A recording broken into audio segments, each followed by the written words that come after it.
right. First on the top of the day, this is what we got on the docket. Violence in the black community.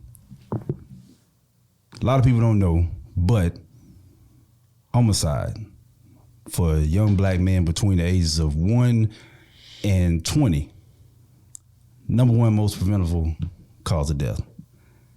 Even up until the age of 20 and 44, still number one. That means if you black from the ages of 1 to 44, the number one cause of death, preventable, homicide. Number two, unintentional injuries. Number three, suicide for young black men. That's a trend over the last few years. Now, if you look on the other side, and the reason I'm gonna bring this up is because whenever I talk about black violence, you know, what people call black on black crime, what they don't want to hear, the first thing people say is, well, white people kill white people, white people kill white people. All right, so let's take a look at that. The number one most preventable cause of death for young white men between the ages of 1 and 20 is incidental injuries. Number two was, I think, suicide. No? Mm-hmm. Yeah, suicide. And then number three wasn't homicide. Homicide was number 4. Number 3 was cancer. Heart disease. Heart disease if you between the age of 20 and 44. Mm-hmm. But between 1 and 19, cancer. Mm-hmm. Homicide was number 4. And between the ages of 20 and 44, homicide is number 5. Which means as a black man between the ages of 1 and 44, the number one threat against your life is homicide. And then up under there, unintentional injury. That means that over 50% of our deaths from 1 to 44 are mostly preventable. So then people say, well, white people kill white people. Let's look at it like this. Cops also kill white people. But the argument is when a police officer kills a black man and you say, well, cops kill white people too, and they kill more every year, higher number. They look at the percentage. They say, well, they might kill more white people numerically, but percentage-wise, it's more detrimental to the black community when they kill a black man. Per capita. Right. So what you're not going to do is use raw numbers when it fits your argument over here, but then use percentage over here. Right? So let's look at that. Numerically, maybe more white men do die at the hands of other people, you know, in their communities a year, maybe. Percentage-wise, though, now you got to think white Americans make up 66 to 67% of the population. Black people have been a steady 12 or 13 for the last 50 years. Now, you tell me, you seen the movie 300, right? Yeah. Okay, I put it like this. You got 300 soldiers over here. You got 300,000, a million over there. You got your 300. They got theirs. Now, they soldiers can fight and kill amongst each other all they want. That's cool. It's more expendable. I'm not saying it's good, but it's more expendable. But with your 300, if even 2 of your soldiers kill each other, right, you just took a larger loss than if 200 of their soldiers killed each other. Mm. So you look at the percentage, right? So why is that? Why do we try to play this flip-flop game? You know, how is it that the number one most preventable cause of death among black men from 1 all the way to 44, that, you know what that means? That means you got to make it to the age of 45 just to be able to walk out your house and feel safe to think, okay, once I hit 45, I'm mostly no longer at risk of being murdered. I'll be those odds. Then you got to worry about heart disease. Right. Right. I ain't even got that yet. You mostly got to worry about that. 44 years, man. White man, when he's 20, his biggest threat after that is still kind of unintentional incidents. But then the second most is cancer. Homicide for a white man over the age of 20 to 44, it's like 2.8% of their deaths. It's number 5. So why is that? What do we get to that point? What is the argument? What are the factors that lead to what we see going on in our communities? So I'm gonna start with you, Xavier. Well, I wish I had the statistics like you just did, but I'm gonna go ahead and go. I mean, nah, I'm just saying. I'm gonna go ahead and go with why, 2 reasons why I think.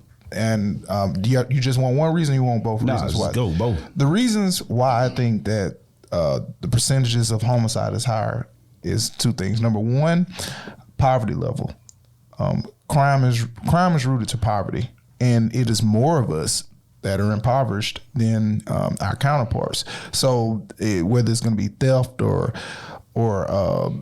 homicide or whatever, if you have us at a higher rate of poverty, and especially the locations that we're living in, like projects and things like that, where it's uncomfortable conditions, I think that breeds to more animosity, and that leads to homicide. The other reason I think is because of the music we listen to. I think the music. So I think that's number one. I think that's number one too. No. I said that. Well, I know that's number one, but what I'm saying is those two. Those 2 reasons I think is why homicide. And if we really can boil down to it, I think that the music that we listen to, it really it brainwashes our our young men. And even if you listen to the lyrics, like if you take the lyrics of a lot of our music and wrote it down and just read it out, you'd be like, whoa, that's an act of terrorism to other cultures. Like it's funny. Like I was thinking, like one of my favorite songs, and I'm ashamed to say this, Lil Wayne song is "Steady Mobbin'." Okay. Wasn't going to a goblin, and the first verse he say, "Take the knife out of AK and gut these niggas." Like. And the fact that I could just quote that, like it ain't nothing. The fact that I could just say that, I quote Gucci's part, fuck the nigga, kill a nigga, bring him back, kill him again. The AK-47 gonna hit you from the ankle up. I'm quoting this, I'm reciting this, like it ain't nothing. And the thing is, but I have enough sense to know that this is entertainment.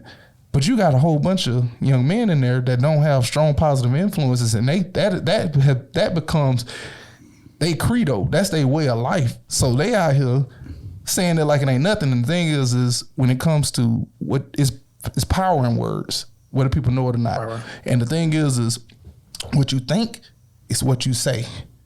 And what you say is what you believe. And what you believe, it determines your actions. So, but again, that is my philosophy on why it's astronomically higher. So even when we get to that point, like at what point is it a choice though? Like, where are we with our own personal? They don't have a counter. Like, okay, music is one part, obviously, but let's take it a branch further. Entertainment industry. Like when we grew up, yes, we still had rappers talking about drugs and all this other stuff, right? Mm-hmm.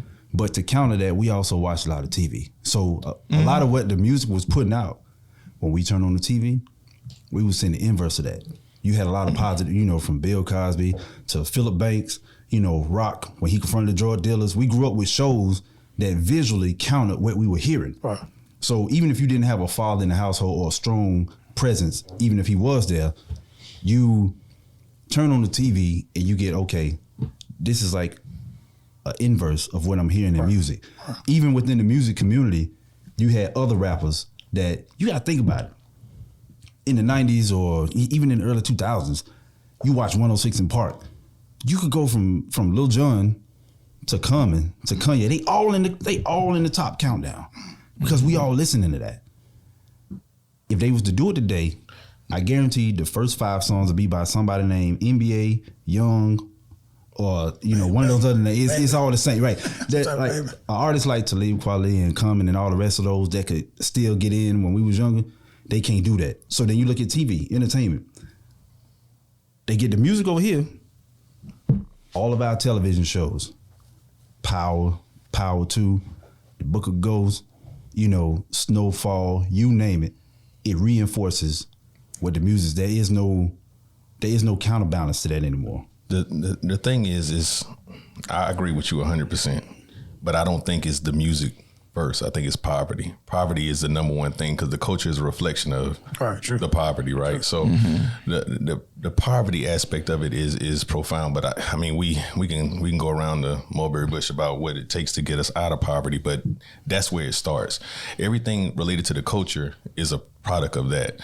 And I stopped saying back when we were younger, it was like XYZ, because when we were younger, you had rappers. I can go back to the 80s. When you talk about Rakim and you think about people like that, when they was talking aggressive, they were talking about being more skilled than the other person. Right. And we equated that to hip hop, and that battling between me being better than you and how aggressive I would come towards you, that became what hip hop was. But what ended up happening was we had to try to define what was real. At some point in time, it wasn't, you just stopped looked at as being skilled. Right, it was like whether you real or not. And then when it became that, then you started seeing people starting to try to live the lyrics that they were. So now when we tell kids it's entertainment, it don't hit like it did for us. It was entertainment for us because we knew NWA, but they weren't out here, they wasn't really like that. They wasn't getting locked up. They was getting locked up because they wanted to have freedom of speech, not because they was out here terrorizing nobody. Not that Eazy-E wasn't real, but he was probably the realest one out of all of them. But he was trying to get away from that to do something else. Then it became this whole thing about being gangster and being real. Now you can't tell these kids that this is just entertainment because these rappers are really living the lifestyle in which they're talking about. Yeah. Even so much so that we have NBA athletes that make $200 million a year that's trying to prove how real they are when they're worth $250 million. You know what I'm saying? They're working backwards to kind of prove that they are part of this toxic culture and they represent this toxic culture. So to me, I think it's a poverty mindset that bred this culture, and now it's being replicated and is now to these statistics that you're talking about. You talk about little elementary school kids talking about killing each other, and they'll blow a school up and all this other stuff. Everything is hyper aggressive, video games, everything. And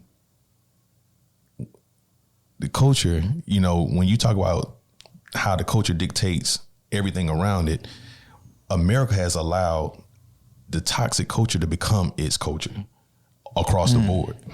You look at Lil Wayne on the intro of Skip and Shannon.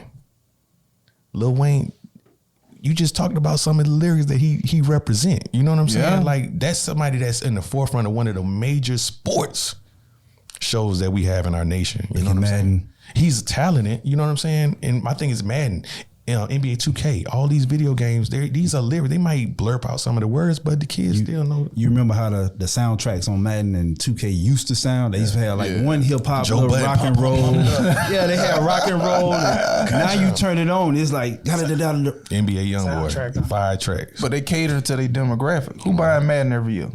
But look at this though. The reason why I said with the music and entertainment. All right, so check this out. Remember what I said, the number one most preventable cause of death among young white men, right? So, accidents.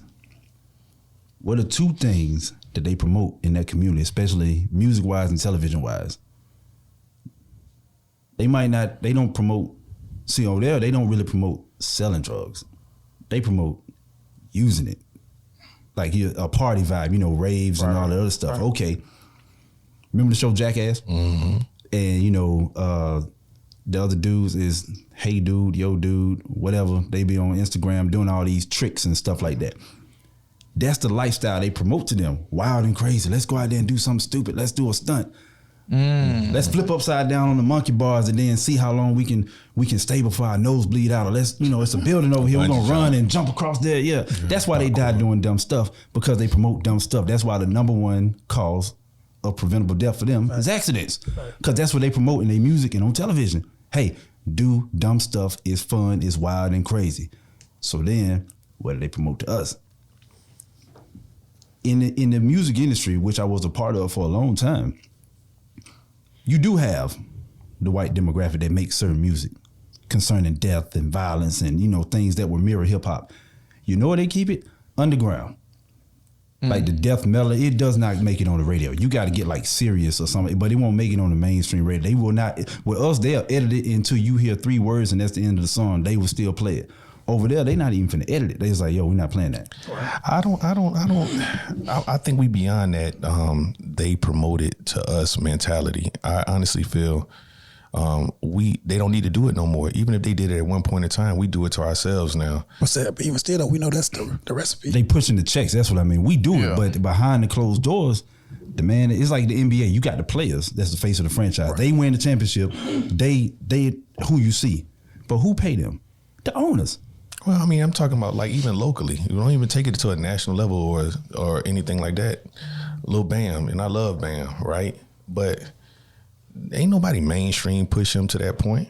We did that locally. Yeah, we took over it. But my thing is, what I'm saying is, I agree. That's a culture, though. Like, that's what I'm saying. So at this point, to the thing that you was asking, at what point in time is it a choice?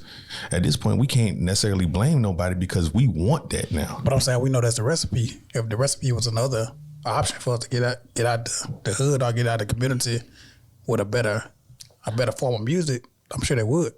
I mean, maybe I ain't gonna say I'm sure they would, but I'm pretty sure we have a more options of better, more versatile rappers if we knew that was the play to get out. Now, when I say they, I don't necessarily mean like white people. I'm not talking about the system in general. The people behind it. You can take 95-7. The people that's in control of the knobs or whatever. You got black people that they'll write, like with 50 Cent, he write power, so he's a part of it. What I'm saying is that the people that push these shows and these music, you're not going to see a doctor promote cigarettes and then turn around and say, hey, come to my hospital, I'm gonna help get you right.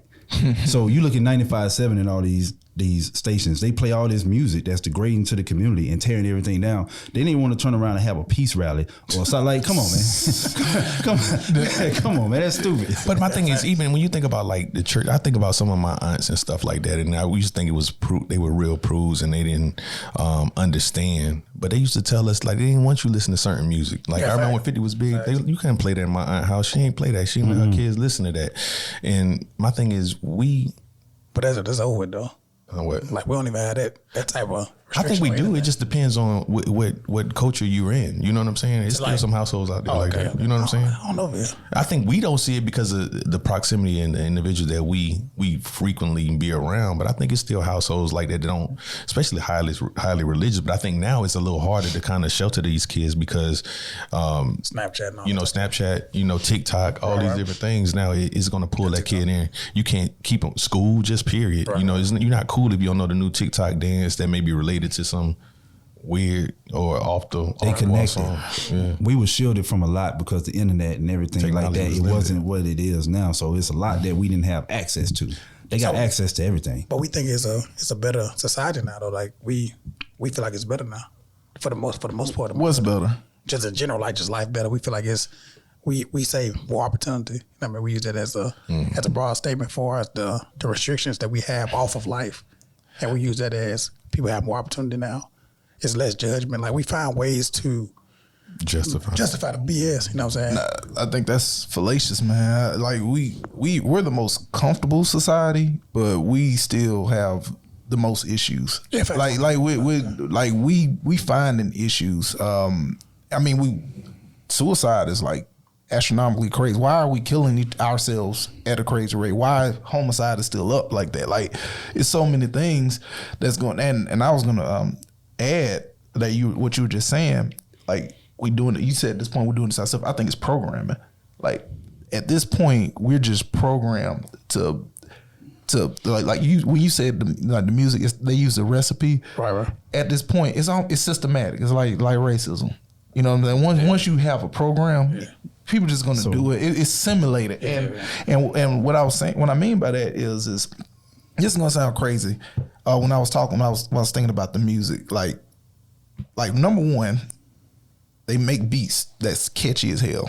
So at first you don't even know what the words is. You just, I like the beat. I like the beat. No, they say there's a science behind music. It is. Of course. It is. Certain notes. Certain notes. Beats, tempos. You look at videos, lighting, flashes and stuff like that. It actually psychologically, that's why I said. And you know what they say? Like producers don't necessarily know it, but the thing about it is when a beat catch, that's why when people used to sample, that was part of like years along. Like sampling is nothing new. And my thing is, this science has been in place for so long. So when you sample something, you looking at the science of whoever created that music. Right. So Beethoven, you go all the way back to whenever. If you pull the samples and beats and things of that nature, whatever the science was going on in that moment in time or whoever was the sound, that sound has been replicated throughout time, and whatever their intention was, or if there was any type of propaganda behind that, and you coming forward with that same melody or whatever the case may be, you're bringing all of that energy. They did a study on it. Yeah. They did a study some years ago. I think it was if somebody took, I think 10 top hits within the last few years, right? And they took the beats and stacked them on top of each other, and it was almost the same song. It's called Sonic. Some begin with a B. I don't know, but I know they put some speakers up on the table, right up on the surface, and you can do it at the McWayne Center. And they put either sand or salt on there, and as they turn the knob and hit different frequencies, the crystals will form different patterns. Now you got to think the salt responded to the bass and the treble and stuff, and they will form. And every time you hit that note, they will form that same pattern. They'll come apart and they go. Now you got to think this might be too scientific for a lot of people, but I'm gonna go there anyway. Brainwaves, one thing, and then humans, we are X amount of percent of salt and water. Right? So the salt content in our body, when you hit those notes, this is what when somebody hit a note that's so high, your body automatically get chills, and you don't even want chills. It's exactly. Yeah, it's a knee jerk reaction, but they know the science behind it. Just like with consumerism, marketing, you best believe the people behind campaigns and commercials and everything, they got people, data analysis is what they call them. Right. They study, they see what drives the market. What do these people like? What will they respond to? They have people that study all this. What's the psychology of it? Right. And when you think that, okay, this is just, there's even a sequence where how they play commercials on TV. That's why, if you look at it, people normally pay attention to 2 commercials the most on the television. The first one and the last one. The ones in the middle, they probably go in to pee or do whatever. The first one they see and the last one. That's why if you look, those 2 slots cost the most. The ones in the middle are cheaper, but when the program first go to commercial break and when it's first coming back, it's a science behind all of this stuff, man. Can I add something to what you just said? When you said, someone hit a certain note, you get chills, you just made me think about something. It's been scientifically proven that when you you ever like sing along to a song and you get those same chills? Like when you singing, like you hit the same notes or whatever. When you're reciting a song, that's something when I'm actually rapping. So you sing? I can, but why yes? If you're but not today. But when you're singing along with the radio, you'll hit those same chills, like you said with salt and water. But it's been scientifically proven that when you sing and harmonize, you build an emotional connection with whomever you're singing with. So I'm saying it to say that, like we were all singing Kumbaya, we would be in tune with each other. The vibration, the vibration, the frequencies. But think about it. Now you got these people that all of us, when we're singing along with the music that's talking about killing others, we are connecting. You're connecting with this. You have this mentality, like you're connecting with them, and to the point to where you can empathize with that person, even when they do some foul shit. Right. That's what I'm saying. You can sing along to Amazing Grace the same way that you can sing along to something that's talking about death and destruction in the same manner. You replicate that same energy. That's exactly like when you're in the gym, you're talking about some aggressive content. You're gonna feel that aggressive content when you finna walk into. You take on that personality. Yes. Think about your playlist. You select your playlist based upon the energy. You're not finna go in there. Well, I might be an exception because go ahead. I actually like to do leg workouts to Prince, but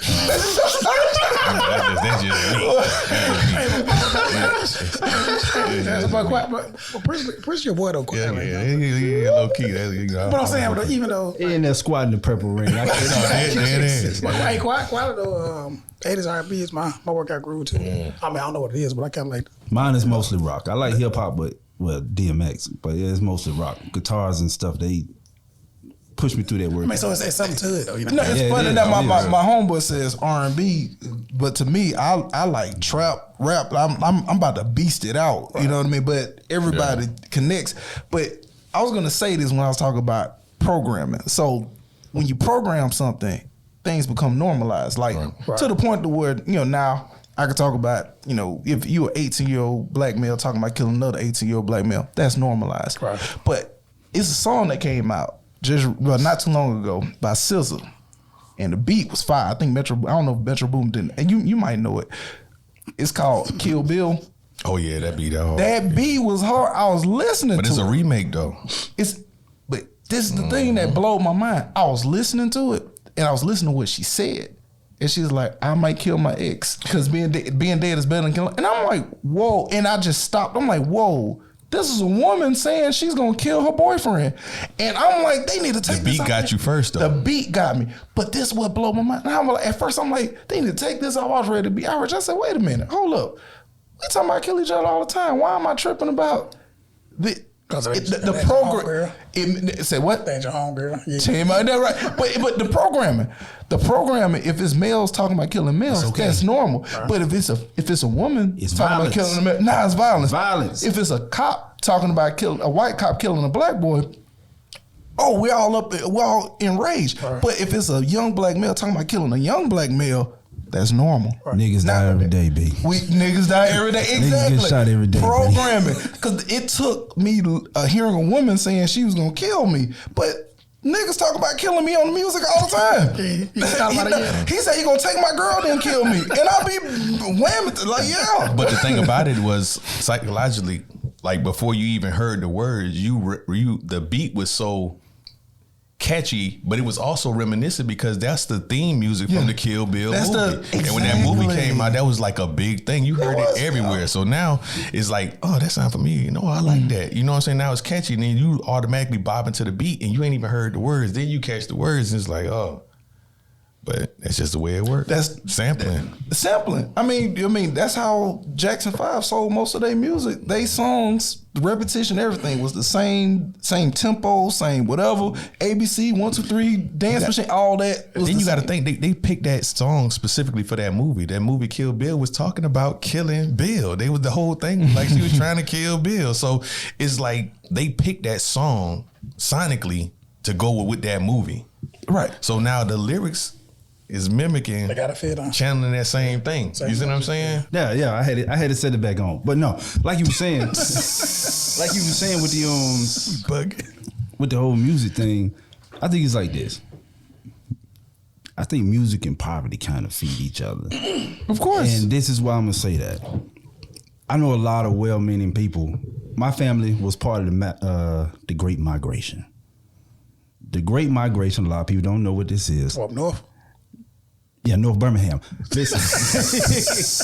They left Central City and went to. You know, in the early 90s, a lot of people left between North Birmingham and, you know, some Inslee or whatnot area, that side, they started moving to the east side. Right.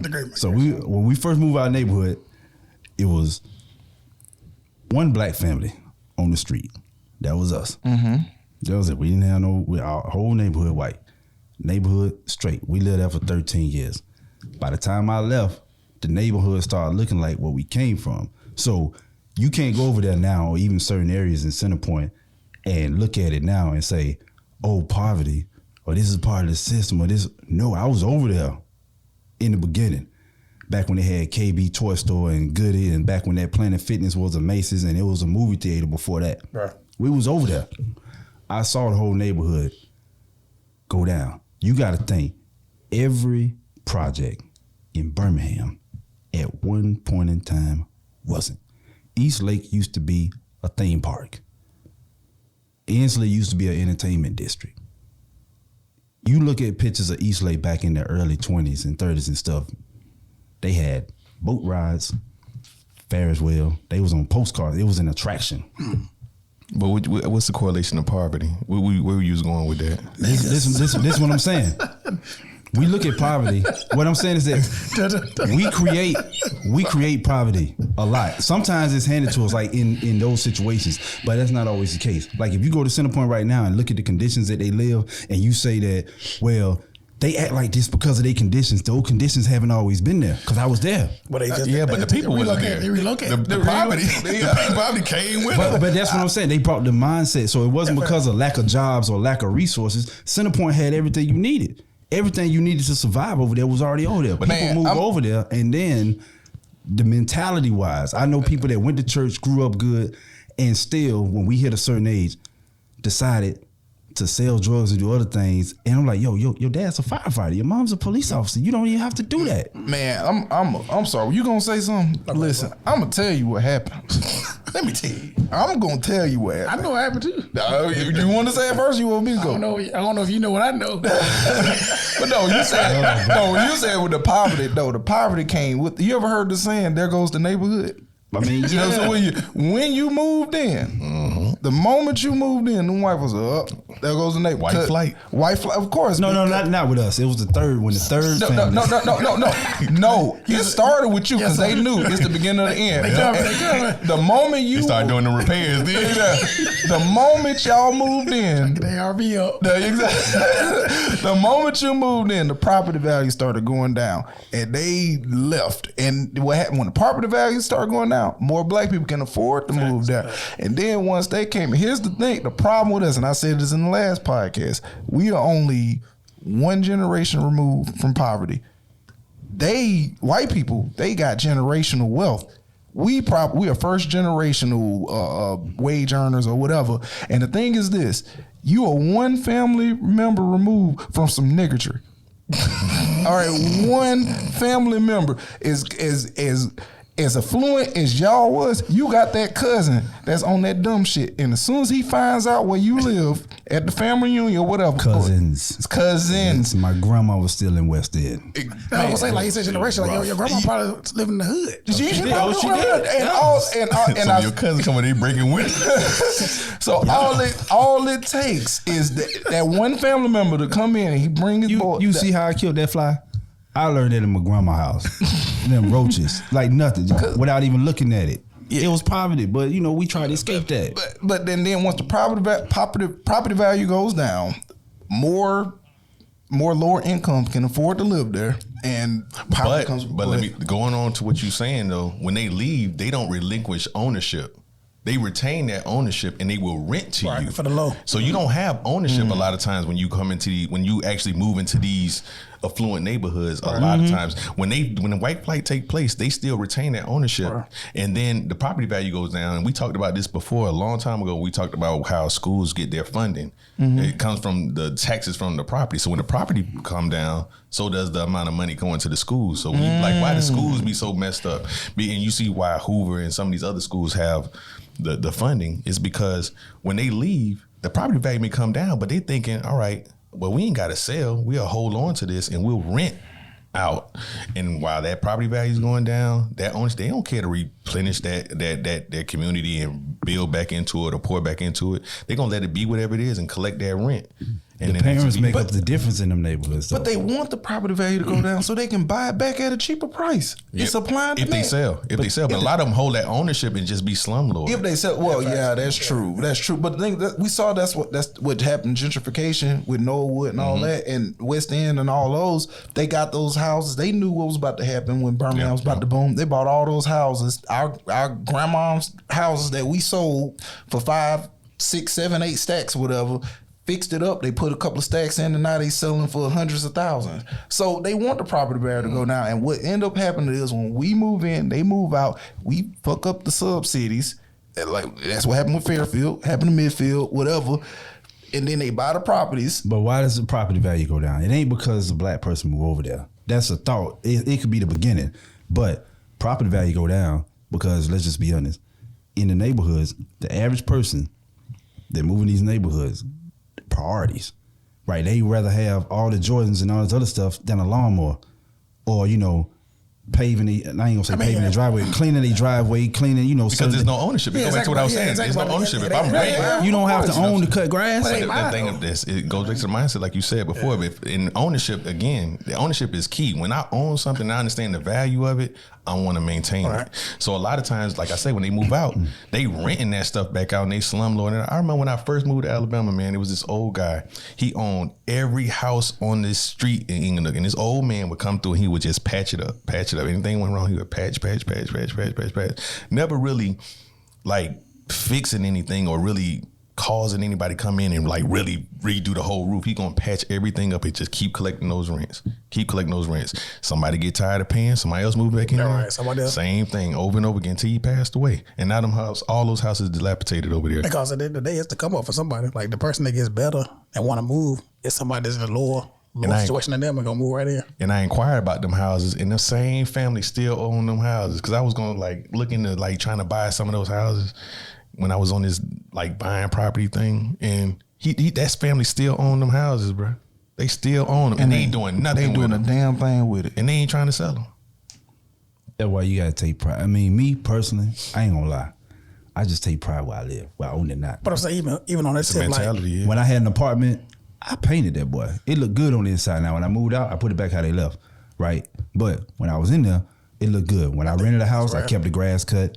You know, I made sure the outside of the bricks or whatever was clean. I kept the yard looking nice, the trees and there. I didn't touch what I wasn't allowed to touch.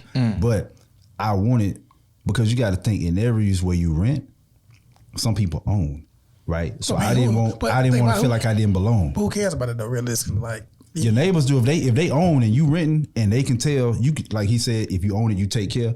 So neighbors know. Right. They know who renting and they like, hey, look, they mother ain't taking care of his stuff. But we taking care of our stuff. And I didn't want to be, especially when I went in the neighborhoods and I knew, okay, I might be on the, the minority side. I said, I'm going to keep up this appearance. I want my yard to look good like theirs. It doesn't matter whether I own it. Ownership is mentality. Just like leadership. You got to learn how to follow first. So before you own something, you got to learn how to take care of what you got. Because if you're a poor tenant, trust me, you're gonna be a poor owner. You're not gonna go into ownership taking care of stuff. But when does that mentality? When does that mentality start to manifest? The thing about that is like we can't make like that's the norm either, though. You know what I'm saying? That mentality that you have ain't normally what people think. Which we would like for it to be. But no, I'm saying it should be. Yeah, we should teach people, hey, take pride in where you stay in, regardless of whether you own it or not. Because when you take pride in where you stay in, what's the incentive for someone that's living in and it's just a generalized question. I'm not leading, but if you're living in the projects where someone comes in, they cut the grass, they do all these different things, what's the incentive or the thought process behind someone that's living in that environment to maintain that environment? Competition. You'll be surprised. Like when I live, the difference in neighborhoods, and this is even neighborhood where I was renting at, when I was living in predominantly white neighborhood. If one person get up on a Saturday at 7 o'clock and start cutting their grass, by 8 o'clock you see 10. Be a reaction. Well, just think about from the project standpoint though, where someone is responsible for coming to cut the grass. What was different from Miss Ann house, who always swept her porch, put some flowers out there, kept the little chairs on there nice and neat and clean, versus Keisha that was sitting over here with them badass kids running around, terrorizing, pulling the grass up. The barbecue grill they didn't cook on the last 3 summers, ain't cleaned the grates or nothing. You gonna throw some aluminum foil on it. Swing hanging off on one side. Eyeball get kicked out in the neighborhoods. But see the thing about it, eyeball get kicked out in the neighborhoods. But see the thing about it, you can't do that when it's government says you can't. You know what I'm saying? And that's you put pressure on them by complaints. They can you can't get rid of government assistance, but they can give you new tenants. If you complain and say, hey, we keeping our standard like this, and they not keeping up, and you complain, they will put you out. They will come look at it. The thing about it though, the projects or those communities are incubators for the bullshit. So I mean, like nobody wants to be that person. Like we like it too. We want the bullshit. We wanted to look as bad as we can because we wanted to be this all the time. So like nobody's out here trying to clean the community to make it look better. Or I talk about Keisha porch because that's what we hanging out. I'm gonna tell you a story. This is real. Me and my partner in my apartment complex, right? We just came back from American Deli. We've been in the corner, going around the way in my complex. There's a dumpster right there. He rolls down the window, throws his cup out the window towards the dumpster. He missed. He hit the ground. Hit the brakes. Threw that bug in the park. I said, go pick it up. He said, man, you tripping. I said, go pick it up. He said, man, you tripping. I'm a grown ass man. I said, me too. Go pick it up. He said, you for real? I said, you pick it up or you walk. And when you walk, you're not coming to my apartment. Find somewhere else to go. He said, you serious? I said, I'm dead serious. He went and did it. He said, nigga, you tripping. I said, no, you tripping. I said, let me tell you something. This is my neighborhood. I ain't got no kids, but kids play out here. I'm not going to have you coming over here disrespecting my neighborhood and have these kids walking over trash. Now, they can do what they want to do, but not me. And he got out, he threw it away, he got back in the car. I said, okay, let's go home and eat. You sunned them like that. But my thing about it is to the point I asked, where does that mentality start? For me? But you He'll be in the first. He'll be in the first black man.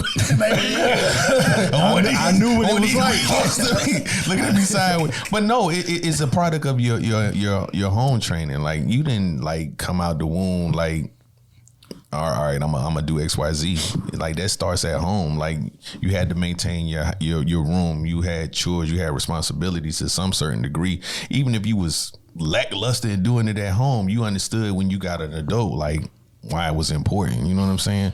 A lot of people don't have that, and it's not because. And again, and it's not to bash our people, but some of these situations, some of these kids live in, like they're raising themselves to a certain degree. Like you might have. And it's not to say that the parents are just trash. Some of these parents working.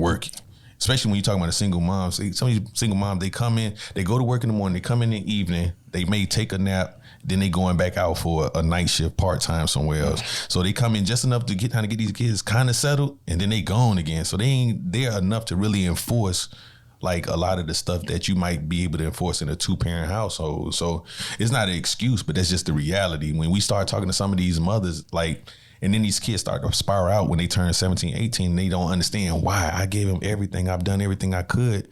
But it's the small things that you weren't able to do because you was, living. You was doing the best you could, working and trying to provide. You wasn't there enough to be a parent to kind of teach them those little things that would have paid off when they turned 17, 18. Yeah, but that comes with dual parent households as well. Yeah. That's major. Yeah, I was gonna say. No, I don't think so. No, it does. I was gonna say this. You got to. Yeah. No, because what you learn, that those are values and principles. Where you learn that from? Who? That like, no, take care of my neighborhood. That was from my protective. parents. No, you probably got it from, all right, if you did, it was probably your mother or your father. Which one? A little bit of both. Okay.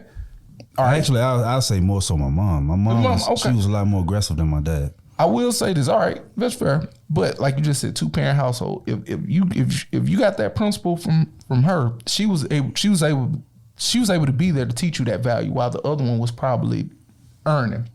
But you just said in a single parent household, you by yourself trying to provide. You're not there to teach those values. So if one's there teaching you values, the other one's there earning for the household. I can't make excuses for that though. I'm not. No. You can't make. Yes, you got to. No, I'm saying. I don't want to say excuses, but it's inevitable. It's the root cause. It's the root cause. Yeah. Look at it like this. My grandma, right? Now she's gone now, but she was having kids in the 50s and 60s. With the civil rights and a lot of reasons to make excuses for your life. She had her first kid when she was like either 17 or 18, something like that. She had my dad, I think she was 19. So she had 2 kids by the time she was 19. She had 3 kids overall. All of them had different daddies. She was never married, right? And she worked in the diner cooking, and she did everything else that she could do. Now, out of that, we're raising them 3 kids. When I tell you she kept every last one of them in check. My dad and them raised with manners. They kept their house clean. They did what they supposed to do. But what we gotta not do is we take the exception and make it the rule. And the thing about it is, and my thing is, it's only an excuse if you're not looking for a solution. I think And quietly, grandma was outpacing her income too. No, I'm not saying make the exception the rule, but I'm gonna do the mentality that works in the corporate field. And a lot of people be in the corporate field in business, right? They see that exception, and then just like with the NFL, when somebody get a contract and all this stuff, once somebody sets that exception, that's the standard. Because they say, hey, if they can do it, why can't you? And where I was going with that is, again, I don't think, it's not an excuse unless you're not seeking a solution. My thing is you got to identify the root cause. It's not so much the excuse, it's the cause. Once you identify the cause, then you can look for viable solutions. If you just leave it as all right, this is why it's happening. I'm trying to tell you why it's happening. You just leave it right there. Then it's an excuse. That's the best reason to have your kids cleaning up. If I'm a single parent and I got 2 or 3 kids and I'm working like that, the last thing I'm gonna do is come home and clean up. So the thing about it is, y'all finna have this house together. There is no, as a single mother, if you're working like that, you don't have the ability to enforce that standard. I reinforce that standard Consistently. Right. You know what I'm saying? And then like a lot of things that we run in contact with when we talk to single mothers is that they are in situations where they happen to be both a nurturer and a disciplinarian. And everybody can't do that. It's hard. So especially when you're raising boys, as a mother, you're trying to set the tone, set the standard and stuff, but that's your baby boy. So when you on them, you kind of got to coddle them too a little bit to be like, because that's the part of your nature. And what ends up happening in a 2-parent household, a father can be the disciplinarian, a mother can be disciplinarian. Good cop, bad cop. Yeah. You can swap. It can swap back and forth, whatever. Sweet and sour, baby. And it ain't always got to be just the man being the disciplinarian. Sometimes it can be the mother, and then you're like, well, Dad, she always yelling at me. He gonna tell you why she yelling. You got and vice versa. The you know? balance. You got balance. You got the yin and yang. Balance. So that's the benefit of that environment. So even with that, even with Harper, like my situation with Lisa telling me that on that same tip, like far as if I be working so much, she like I'll come in, I'm like, Harper, if she do something, I try to put her time out, right? And she be like, no, Jermaine, like, I don't want that for you. Like, let me be the disciplinary in that situation. Like when you hear with Harper, I wanted to be like a good time type of situation. Yeah. So now I relinquish the disciplinary action to her, and there's no problem, but it come with balance. If I don't have that balance, I'm trying to be the me. Because she probably don't want you to feel like, or want Harper to feel like, dang, I don't see him, and when I do see him, Exactly. Well, that's See, true. now, so I don't see that though. Right, but think about that. That's the benefit of that 2-parent environment. Because if you can have that conversation. But when it's just a mom there, every time I see mama, she always working. When she come in, she yelling at me, telling me to do X, Y, Z. I can't wait till I get out here. So now I'm finna go out here and be on some nonsense just to get out the household, and now I'm stressing mom out even more. Yeah, but you know what else? She already stressing drain. Go ahead. Pick up. That's why I brought earlier when I mentioned entertainment. A lot of kids in single parent households, especially single mom households, what do they do when they're not there?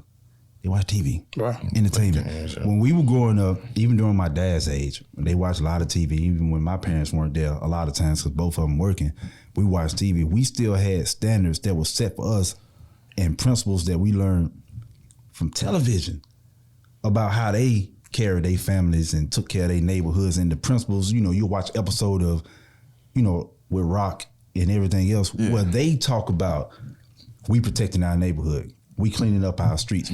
They don't see that. So it's like we're not seeing it at home. We're not seeing it on TV. That goes to that point. It's harder now. It's that much harder. When grandma did it, it was less distraction. Shoot, they barely had TV. You might have had one TV in the family, period. Right. Let alone a TV in every room, a phone in every hand, music that's contradicting your morals and standards. That's why entertainment is so important. Because kids have more TVs and more access to media, we have to be the vanguards of media and how we allow ourselves to be represented, because it reinforces a lot. When I was a kid, I thought all Mexicans were lazy. I thought all Chinese people knew karate. Right? Because that's what I saw on TV. That's what I saw on TV. So I had to actually be around them to say, hey, that's wrong. But I didn't know I was ignorant because that's what I saw on TV. So what I'm saying is that if I could do it, right, and then you look at the inverse when we talk about racism, if for some of these people, America's only 13% black, right? And they're spread across 48 continuous states. Don't know black people. They don't know. So what do they know? They know what they see. But how do we fix that now? Like even what we did as kids and what our parents would have did, and you say, well, when I did it like this. It is irrelevant now to raising kids today. 1,000%. It's a complete 10 years ago was completely different now. So with a parent with these distractions, these issues going on, how do they overcome that? How do they get the distractions? Bro, I don't like ain't no kid going to buy no iPhone. Ain't no kid going to buy no TV. So parents give it to them. But ain't nobody not having no iPhone either. What I'm saying is parents give them to them. Parents can take it away. I didn't have a phone when I was growing up. Even when I was in high school and everybody else getting phones. You talking about 2000. You talking about, exactly. Man, I ain't get a cell phone since I was 17, man. Like but also you was raised in a village mentality. Like you said, you make an exception to rule. And the thing is we know that you were capable, but you said your mom and your dad was able to instill some value. Now then it was grandma. Everybody didn't grow up with that same village. So you have to be mindful. And this is where I guess compassion come in. You got to be mindful of that. Empathy, yeah. You got to be mindful of that. Everyone didn't have the advantage. But you don't have the advantage. What I'm saying is that there are resources out there for you to learn. It's a lot my parents didn't teach me, but I wanted to learn. Just like with my kids. Do they have phones? Yes, they have TV. But I'm also signed up to Google Family, right? I can set how much screen time my child has. I can set what she watches. If she tries to download something I have to put in I'm at work. I get a notification she want to download this. Can she? No, it shows me the rating on it, everything. If she goes over her limit, it sends me permission. Can she go over it? Right? Mm-hmm. If she watches something, her log is on my phone. I can see what she's looking at. So what I'm saying is that even if they have access to the media as parents, we need to learn how to become better at See, that's what I'm talking about. So that's the solution. So more so than just saying, well, when I was younger, now like what are the tools and things that's in place now that kind of can help these parents? It's called Family Link on Google. That, you know what I'm saying? It tells me everything. I can see what history is. I never heard of Family Link. Me neither. This is why this is important. You know what I'm saying? Give pointers, but don't come down on people. Give pointers. I did it. I didn't even know what to do. Like you can't assume that people know what you know. Like, you got to give pointers. You got to instruct. You can't just come in and say you should have did because I'm like, man, I didn't even heard of that till you just said it. Like, I didn't know what to do. Like, I'm just saying. That's why I say you can't assume that people know what you know or whatever. Like you said that. When you coming up, you already was ahead of a lot of folks because of your village, structure. The village, you was already ahead of folks. When some people starting right here, you already right there. You have an advantage to learn more. They ain't even got to that point. I'm just point. in the technology. You in the technology. Some people don't even know what they don't know though. Right. So what? Some people don't know. They don't know. Yeah. Exactly, man. Dude. But what I'm saying, the message is for people. For me. I never was the type to make excuses for what I didn't know. If I felt like I didn't know something, I just went and found it. Even if I didn't know how to find it, I'm the type of person that I might not have a roadmap, but I will drive that way and get lost. Keyword into that though, I'm that type of person. I'm that type. And why are you that type of person? I'm gonna get lost and figure it out. I just figure it out. And that's the thing. And I'm notorious for doing that myself. Is projecting my mentality on other people, and like sometimes you got to sit back and just accept and meet people where they are and kind of try to come up with solutions and ways to kind of help them navigate whatever obstacles they're coming with. So one of the big things I talk about is that root cause problem solving. Like, what is the root of the problem? Like, we talked about toxic culture and all these different things, and we talked about poverty. Like, that's the root. And my thing is, how do you fix the problem? You can't pacify all these other things and try to put, like, to me, you do stop the violence campaigns and all these things, but the root problem is poverty. So how do you attack that? And that's how we kind of came up with what we're doing. Is like, you got to like reach the kids in some shape, form, or fashion, try to show them something different than what they see every day. Because if you living in some form of poverty, our biggest thing is the exposing root cause them. of poverty is what we discussed the first time, in my honest belief. What's that? Yeah, people outpacing their income. That's our root cause of poverty right now. Two things: outpacing your income and trying to replicate a lifestyle that we see in the entertainment industry. Like, okay, the average family now, and when I say stuff like that, it's not to come down on people. It's to show, hey, I'm gonna show you it's possible first, but then I'm gonna sit down and I'm like, okay, let me show you the baby steps of how you want to get there. Right? The problem with the average person is they gonna ask you, man, this some good cake. How you make that cake? What's the recipe? And then they don't want to follow the recipe. They just, okay. And then, well, everybody ain't you. Everybody can't. But don't ask me. That's how I did it. I don't know. Right? Yeah. But I take the steps and I show them. Look at people now. The mentality. People will go outside with clean shoes. They will make sure that their shoes don't have a dirty thread on them. Right? They will make sure that their clothes are clean from head to toe and go get in a vehicle that's beyond their class and drive out the projects. So the money is there. And the mentality to take care of what you have is there. It's just where they're putting that attention.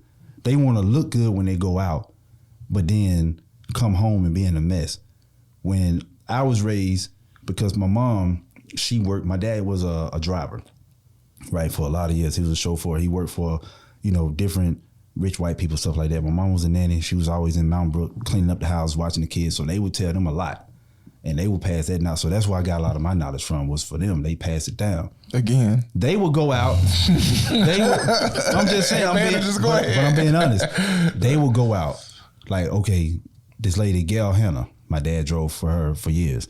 She said, Charles, when we first bought our house, we had this real nice house. We had one room with furniture in it. We didn't have furniture for like the first 5 years we stayed here. We did room by room. Mm-hmm. But our mentality is we go out, get a house, We want furniture all over the place. Immediately. They look average going out. Walking in the double dip. Yeah, they walk out the house looking average, but they go home to money. We go out looking like money, and we come home to average. Right. That's just the bottom line. We want to impress people when we go out, but then we come home. It's like Cinderella. You know, you get your little rats, they tap you on the hat, you go out here, your little pumpkin, you're looking good, and then you come back and you know what I'm saying, you don't even recognize it. But I think even outside of just that, I think people outpace their income a different type of way. We talked about that before. It's like even with just having kids, you know what I'm saying? Like, I think that kind of puts you behind the 8 ball to a certain degree. So and that leads to poverty. But that's part of the toxic culture though. Like nobody, we can't say that's wrong. Like we can't say that, like you said last week, having to go to those bastard kids. No, he said that was funny though. going to the bastard kids baby shower. That was bastard kid baby shower.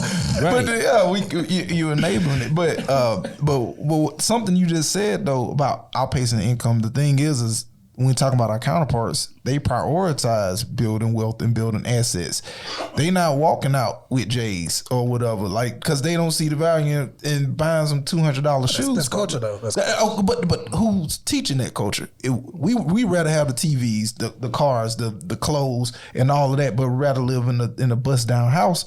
But they rather live in a nice house and. They wearing some Jordan show or whatever, some no name brands and stuff like that. No, I think we get too much credit. There's another one to give. But what I'm saying, no. What I'm saying though is, you just said they started one room at a time. They're not furnishing the whole. Like if it's a strategy, right?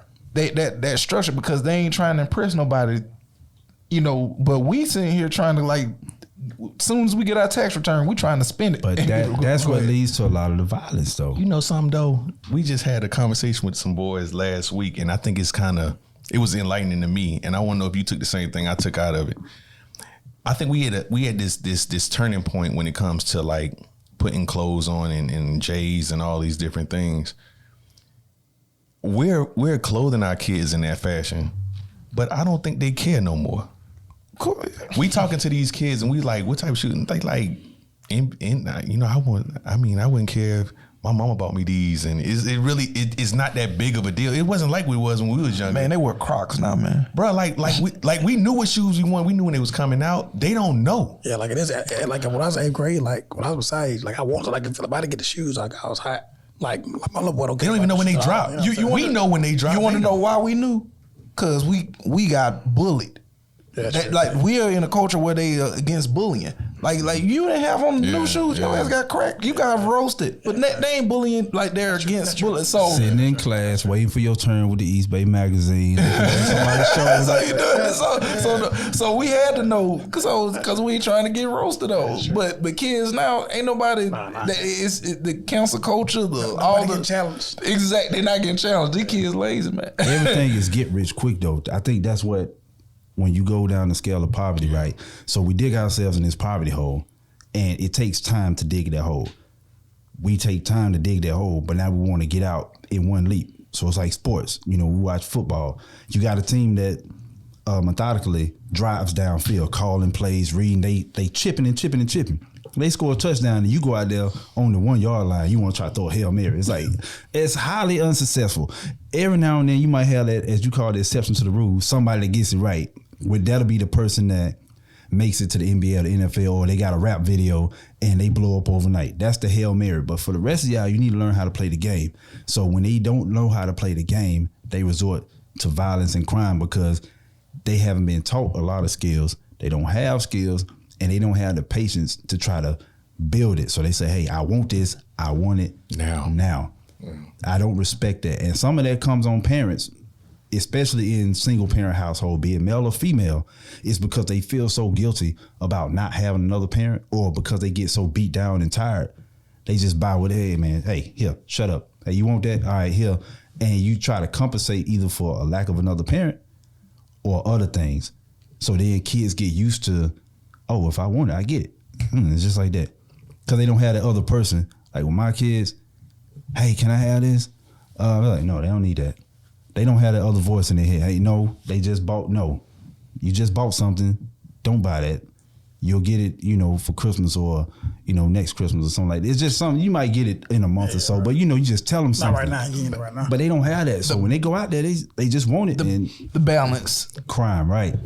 I mean, they start committing crimes for it. But it's our fault as parents. Like we're more focused on giving our kids what we didn't have. I mean, what we felt we didn't have, or giving our kids what we felt like we didn't like as parents. Like we're trying to go against our parents, parenting for real, and that's what's leading our kids to having just being so out the box. You know what I mean? And that's what you hear most parents. They say our age parents like, I don't want to treat my kids like my parents did me. I mean, in reality, it is like your parents really didn't do a bad job for real. They didn't. I will say this. I think our generation is probably the first one where we got most of the stuff that we wanted. Because the ones before them, because I ain't gonna lie to you, my kids are spoiled as fuck, man. But I'm saying they didn't get it. Exactly. Even I don't think about this other day. Like I saw people on Facebook bragging about their kids being spoiled. Like what is it to brag about? Like who gives a shit? Like I mean, being spoiled. Like what? Other than you saying I'm a good parent, or you should feel like you did a good job, like what are you getting out of saying my kids are spoiled? But are you a good parent if you spoiled them? Of course not. And that was my answer. That was my question. Good and bad. Well, yeah, you're good and bad. But I'm saying, like what it like you good to the kid in their eyes, but bad overall. But we take pride in saying my kids are spoiled. Now when I said my kids are spoiled, I meant that as a don't try changing that because I'd get on your case. I said that hyperbole. Well, that was hyperbole. What I meant was like when I said my kids are spoiled, that my thing is they don't want for anything. Right. But I'm very supportive. Right. As a matter of fact, I'm the cheap parent. I'm the one like they don't need that and their mama's giving them everything. But what I'm saying is they can have our kids now, they have access to everything, whereas we went without, but our parents went with a whole lot less. Yeah, and the ones before them went with even less. When I said that, I didn't mean spoiled or negative, but you're right. When we say the word spoiling, doing it, giving them everything that they want and not learn how to earn it, yeah, that's detrimental. It's so crazy. Like I thought because my kids didn't go to a city school and they didn't want those things, that was just a product of that. But going to city schools and seeing kids, they really don't care for like all of the material things that we wanted when we was younger. It's like these kids want something else. They don't want. But like you said though, it's like nobody challenging that. Like you don't have to not be fresh. But you want to know something else? And that's not to. They are chasing clout though. Oh, I'm about to say cloud chasing. That's what cloud. That's the new. That's what they want. That's the new J's. That's the new whatever. So they got TikTok, social, and they learned that from us. Yeah. We can't put that on our parents. Social media came from us, and we kind of like social media. We just got college club, high school club. We said we're the bridge generation. Yeah, I don't care no what's we're the bridge generation. Everything came through us. So anything that's passed down, good or bad, came through us. Like I said, we lived with and without cell phones. We lived with pay phones. We lived, but our kids, like I said. My kids had a tablet at 3. Right. I just got a tablet 3 years ago. So it's like, but they learned through us, is what I'm saying. So cloud chasing that, we were the first generation to even be able to live like celebrities locally. Go viral and something Go viral and stuff like that. We were able to live like celebrities, be famous and broke. Because of social media and the internet. Watch this. You wanna know what leads to a lot of poverty and violence among young people? Especially, remember when we talk about outpacing income, how people start having kids before they figure out how to support them and they still working certain jobs beyond skill set. So what happened? They complain. They say, oh yeah, I got like these 3 or 4 kids. I can't support my family working at McDonald's or Walmart. Mm-hmm. So then they say, y'all need to raise the minimum wage so I can support my family. But guess what happens? When you raise the minimum wage for these grown people, some jobs are meant to be stepping stones. Right. So we're taking the stepping stones away from the kids because when as a boss, if I raise my minimum wage from $7.50 to $12 or $13, now I'm not so willing to get that teenager with no experience a chance because I'm paying more for this employee. So now I'm much more likely to start hiring people with over a certain age or at least a little bit of experience. Right. So we're starting to lose a lot of entry level jobs. It's a certain time when we were growing up, certain places you went, you knew teenagers. Yeah. This ran by young adults, teenagers, college kids, but now you go in there, you might see 1 or 2 teenagers, then just adults. And it's like, hey, why are you here? No motivation to move up. I would agree with you fully. The only reason I won't is because of fucking inflation. We gotta raise it because everything's getting more expensive. Nothing is livable anymore. But even when you raise that, that's going to cause inflation in itself. I mean, of course. Yeah, when you talk about like a small company, a mom and pop spot, they're squeezing them all the way out a lot of times. When you're talking about raising minimum wage to $15 or something, it's to me I get it. I get the inflation argument, but the other side of that is you're pricing that mom and pop spot. They can't even, sustain in the neighborhoods no more. You know how I survived inflation? Like the recession in 2008 and all this other stuff. I had this one simple rule and I stuck to it. I didn't have kids. All right, that's it. It was already. It was a little bit more expensive. In applause. Wrong one. Turn it up. That's the one. There we go. You didn't have. I didn't have kids. It's 2007, 2008. Right. I'm barely taking care of myself. Right. The recession hits. Right. You had fools out there that was broke making babies, and I'm like, I don't need that. That's definitely a choice. Man. So I stay when inflation rises and all the other stuff. I don't feel sorry for people that's still out there having kids and doing certain things. Cause I'm like, hey, if you know that this is what's coming, get ahead of it. Just like my first kid and my second kid, they 7 years apart for a reason. Why? Because I spent 7 years wandering the desert trying to get my funds up and make sure I was good enough. And I said, okay, inflation kind of went this way. I got my raises at my job. I'm feeling okay. I feel comfortable. A lot of people don't find it. They just kind of go at it and then they look back like, oh shoot, I got 4 or 5 kids. I will say I always said I didn't have enough money to have another kid. I would admit that I didn't have enough money to have another kid before. I'm with you. Most people ain't gonna say that. I will say this though. Again, it goes back to the type of person you are. You got values. You were smart enough to, hey, I ain't having no kids. No, I don't have values. I'm frugal. You're frugal. I'm frugal. Right. That's a value. I don't care what nobody say. But when you're talking to a group of people that's bored and ain't got nothing going on, the only thing they know how to do to entertain themselves is fuck, right? So I didn't tell them not to do that. I know you didn't because you have values. No. So if you bored, you ain't got nothing else going on. What your pastime is pulling bitches, right? You pulling them. You people have sex. They bored. They got nothing else to accommodate their minds. They have sex. This is what happened. They get pregnant, right? But guess what's happening though? They can't afford to have a kid. But you know what? You got the church over here telling them it's a sin to get abortion. So the thing is why is it that we out here pushing out these broke bastard babies? Because in our community, it's some engineering into that. You know why? Because those broke and I'm not sitting here advocating for or against child Planned Parenthood, but what I'm saying is this though: it's an incentive for the governments to have these broken homes with these kids because that broken kid. That kid that you can't afford, we're gonna put them on government assistance. We're gonna put them on whatever. Then we're gonna put them in jail. We're gonna put them in jail. So, I mean, but that's almost like blaming the banking system for giving mortgages to people that they knew couldn't afford it. You know, you can't afford it too. Well, you know, they actually take test scores from elementary school to determine whether a kid is gonna go to jail. That's why they build prisons based upon that book. The book that I suggested, I don't know if y'all got it. It's called The Leipzig Connection. It's only 100 pages. It talks about all of that in the educational system and how they determine from a young age and through testing and standardized classrooms which kids are going to be workers, which kids are going to grow up to be this, which kids are going to grow up to be that. That's why they have standardized teaching. You know, I was into farming for a while, right? Mm-hmm. You can take a pack of seeds and plant all those seeds on the same day in the same ground and water them the same way.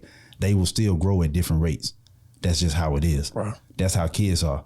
You put them in the classroom and you want to teach them one way, right? And then if these kids get it in 5 days and it take this kid 3 weeks to get it, they say, oh, he's slow because it took him 3 weeks.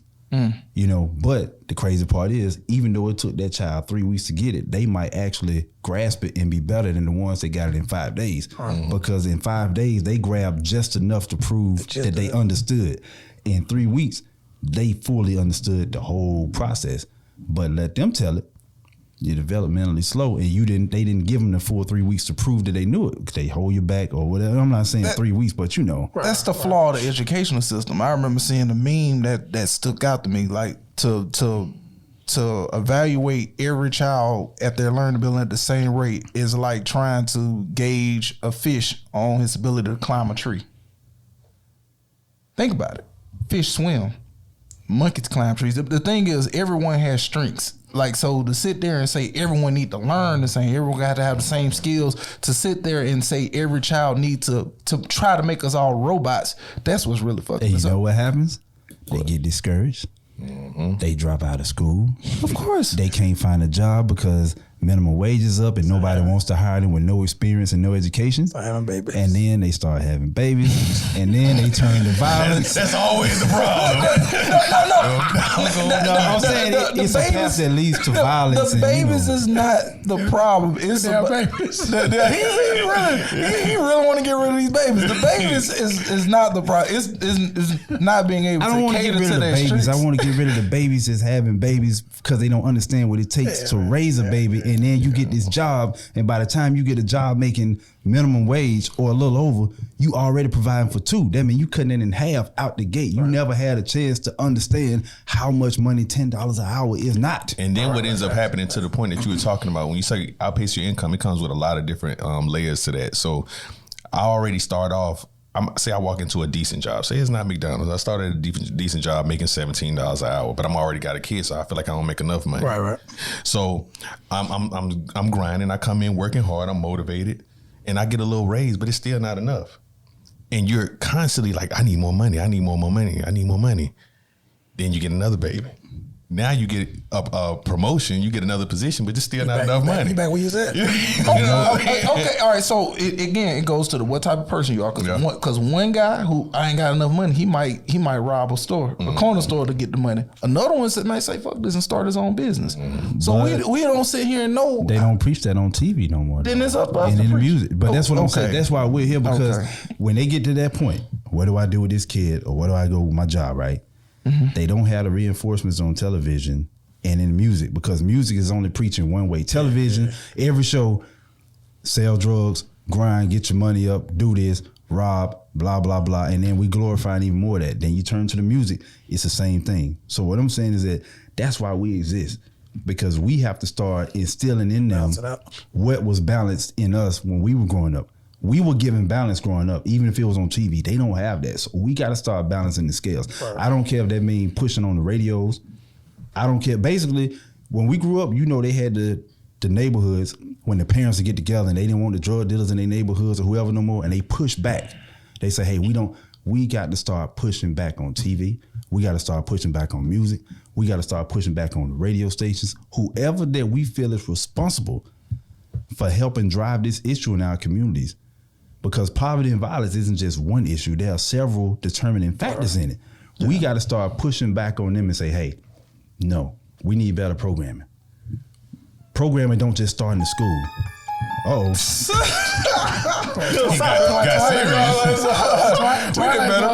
No, programming don't just start in the school. We put such a premium on the educational system. No. For most kids now, programming is what they see and encounter outside of school. I agree. And I was having this conversation with my daughter the other day because she's going to education. And I was telling her, I was like, yeah, I agree. But at the same time, your kid by law has to be somewhere for 8 hours a day.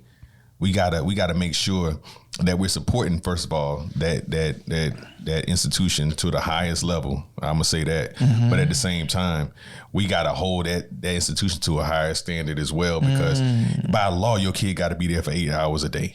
They have to be. So with that, we got to be more involved as parents and understanding what goes on in the curriculum and things of that nature. But the curriculum been the same and it's structured the same way, and to a certain degree, for years.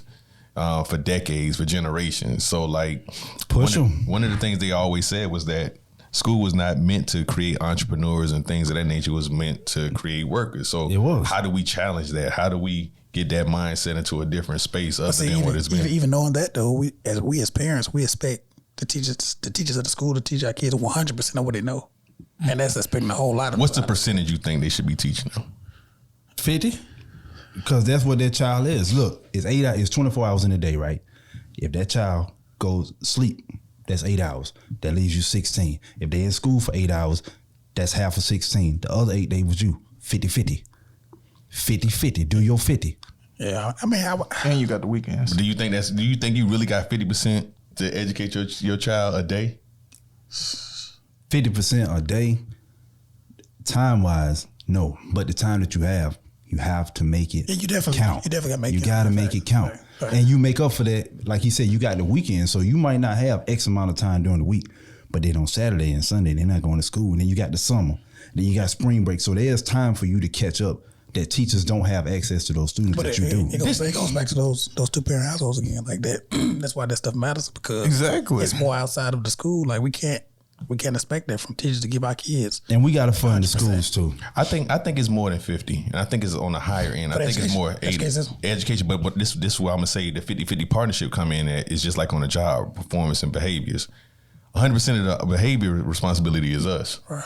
The education, I think, is 80% on the teachers, because they spit. Like if you give your child great behaviors and you teach them how to follow instructions, stay focused, give them those tools at home, they can capitalize on those 8 hours of time they're in school. You see what I'm saying? Yeah. A lot of times these teachers are having to go in there and they're having to discipline kids for a portion of the time they really should be educating them. So they're not really even getting the full 8 hours because we're not doing our part. And I think that's more our part, the behavior, the structure, giving them those tools and to where they can go in and actually capitalize on those 8 hours. That's still 50 though. That's behavioral education. When I say education, I just don't mean textbook. I mean educate your kids how to act in class.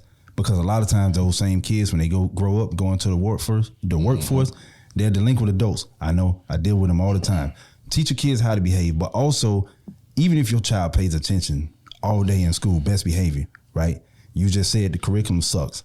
If the teacher giving you bad curriculum for 8 hours a day, I don't care how much you pay attention, you're only going to be half educated. So as parents, we have to push back on the board to get us better curriculum. And when the money falls short, we got to be willing to do what those other people do over the mountain, take money out of our own pockets if we have to, and give it back to the school. If that means driving less expensive or certain things that we like, cutting back on it, because they fund their own schools up there if they have to. They don't mind putting money into this and putting money into that, but us, we kind of like, we're gonna let the school in the city. They go back to what we were talking about earlier. Like that really comes through ownership more. So yeah, we come out of pocket, like in certain instances where you had to pay for like the school supplies and stuff like that. But when the schools need a new school, you can guarantee they're gonna put a few points on that tax. So they end up getting that money one way or another. And the thing about it, when you're in a city school, you don't have that luxury of being able to just bump the taxes up a little bit, because those people that's in those communities, the majority of them not homeowners. They're not owners to the point where they can just get that little tax. They really got to come out of their pocket for a lot of the stuff that you need. And like I said, they don't take no ownership in the community. Like my kids go to Birmingham, they go to Smith Middle School, but I don't live in Centerpoint. I live in Roebuck, so I don't really care about what happens in the area. And my kids go to Mountain Brook. This is Mountain Brook City Schools. We care about Mountain Brook as a whole, so we're going to make sure our schools have what they need as well as our community. And our communities have a disconnect on like politics too. We talk about that a lot too. Like they don't understand like the impact on like districts and the people that's in these districts that's fighting for you. We have a disconnect on how that influences the education and the things that go on in your community. Like people typically don't vote for like they district councilwoman or councilman. Well, I mean, I was gonna say, when you said the key word you said is community. You know, Mountain Brook, I was just to add to what you're saying, like as far as like the children, like I think that's part of community, catering to their strengths and teaching them, okay, how are you gonna attribute to this community? Yeah, well, that's a good starting point, I think, that we got today. As usual, we got a couple of branches that we had to get on the tree. I'm gonna write it down. We're gonna take notes. We're gonna get this out to the people. But biggest points is learning what not only drives violence and poverty in our community. And I know at some points we go different paths, but that's okay. I like that, because people need to understand that there is no one path to violence or any of the issues that we face. So we put it all on the table, and then we separate it and break it down and figure out how we got. So with that being said, the next time we come to the table, we're gonna pick up where we left off. Cause I still feel like with this, we got a lot that need to be discovered. Of course. So anything other than that, that's our time. We'll see y'all later.